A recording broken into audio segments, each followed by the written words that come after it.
waxaan ka soo baxay salaadii maqrib kadib waxaan imaaday xaafadda anigoo aad iskaga caajisan. waxaan wacay saaxiibtay si ay isku diyaariso oo aan u baxnaan u aadna biijka ama xebta. kadib way isdiyaarisay, waxaan ku qaaday gaariga.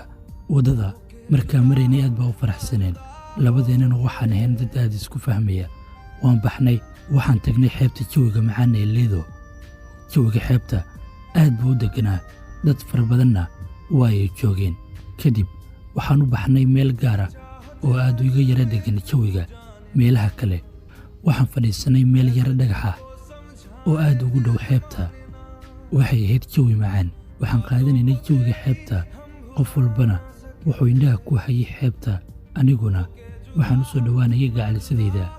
waxaan uga sheekeynayay jawiga macaan ee aan wada haysanno si deggan. mar walbana waxaan ku sii dhowaanayay agteeda. baddana aad bay u kacsaneed, qabow fara badanna waa jiray.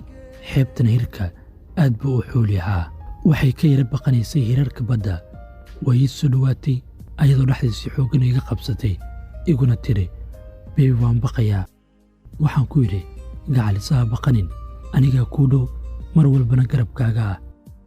kadib waxaan soo istaagay gadaasheeda, waxaan indhaha ka saaray saacabadeeda. si deggan ayaan ugu soo dhowaaday. bushama ayaan u saaray dhegta, waxaana ku yidhi, noloshayda dhan adigaa macaan ka dhiga, dareenkaygana adigaa farxad ka dhiga. wakhti macaan ayaan ku soo qaadanay xeebta, waana farxad badneen. waxaan ahaynay dad mar walba qoslaya, dhoola caddeynaya, iskana faraxsanoo baashaalaya. xeebtu aad bay noogu macaanayd.